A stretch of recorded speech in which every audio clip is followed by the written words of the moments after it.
I don't live in no pineapple. I'm make fish fillet. Subscribe today.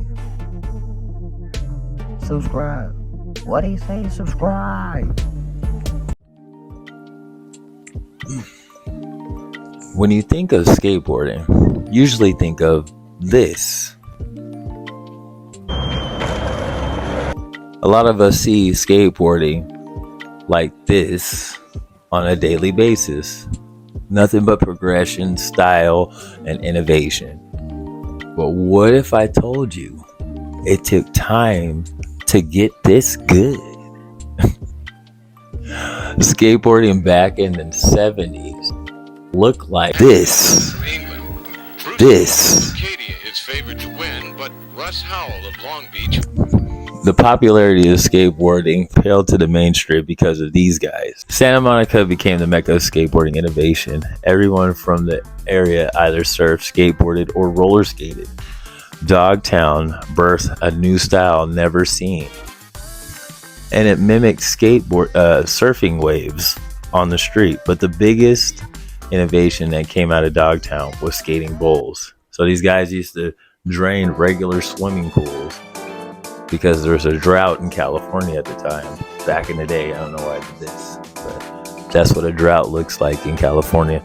So the drought was going on in California, and the governor was like, hey, drain your pools because there's a drought, and that's just gonna bring in mosquitoes and things like that. And they wanted to stop all that back in the 70s, so the kids would go around and actually break into people's houses and skate pools with little tiny banana boards. It was pretty cool. And that brought skateboarding into the forefront of what am I stepping on? Ugh. Finding places to skateboard only became a thing when the skate park started to get closed down due to insurance not covering accidents of the general public, and not really thinking skateboards were more than just toys. If it wasn't for George Powell and Stacy Peralta forming Powell and strategically guiding hopeful youth to prominence in skateboarding, taking them to contests and marketing anything about skateboarding differently. Let's see that sentence thing go good. If it wasn't for George Powell and Stacy Peralta forming Powell and strategically guiding hopeful youth to prominence in skateboarding, taking them to contests and marketing and anything about skateboarding differently, unfortunately, by the early 90s, skateboarding was going bankrupt, or it was taking over. Rollerblading. And cue in the music.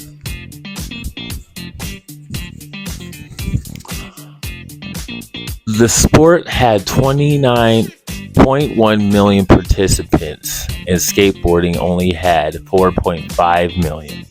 Movies, books, magazines loved rollerblading. It was popular because it simulated skiing in the summer, and also hockey players could play without ice.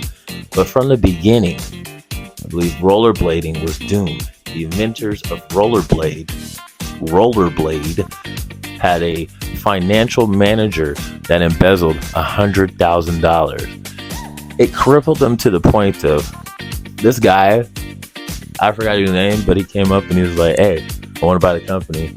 And then they're like, all right, give us an offer. And he was like, 1.6 million. They're like, all right. This is at the height of the boom of rollerblading. So they're like, all right, cool. Can he do better?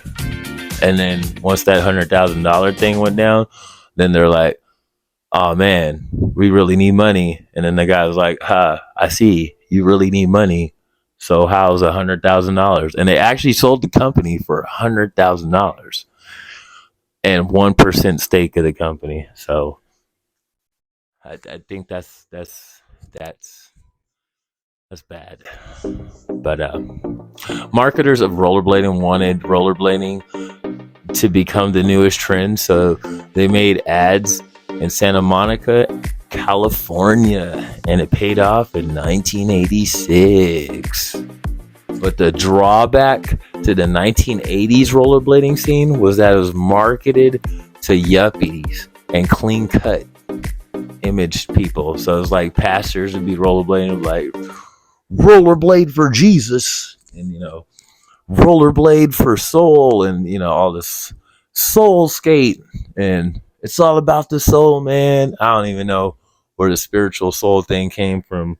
Why am I holding myself so hard? I don't know where the spiritual soul thing came from rollerblading, but it's yeah, that was a thing.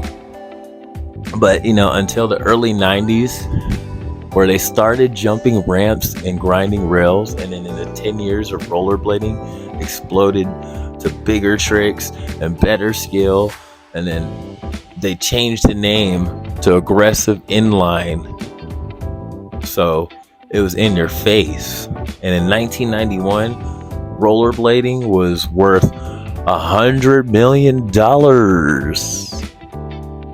That's a lot of money. But what changed the dynamic from yuppies rollerblading to your mom not liking it was Arlo Eisenberg. And Arlo Eisenberg brought the bad boy image to rollerblading.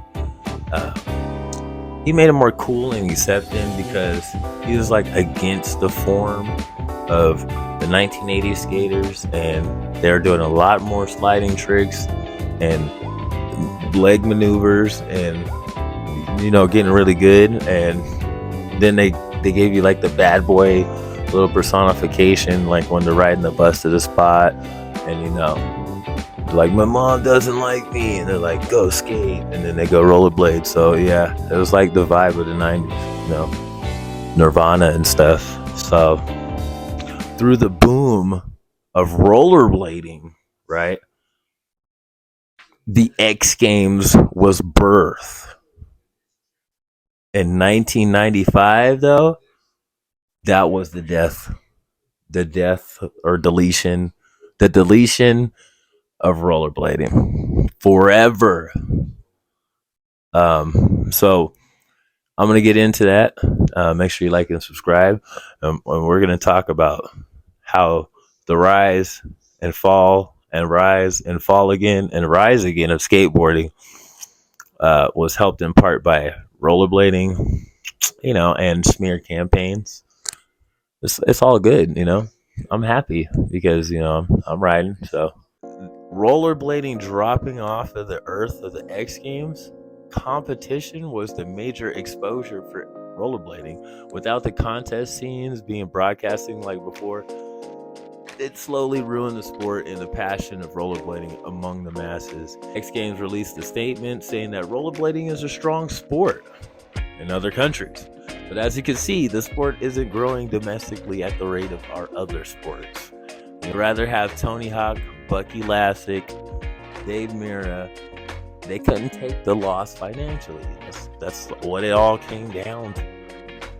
So the smear campaign came from ads like Big Brother and Jackass, perpetuating the cycle that rollerblading is, I'm not even going to say the word, but they made rollerblading so hated just because of the fact that in the early 90s, if you put on a pair of rollerblades and you're really good, you could become a millionaire overnight.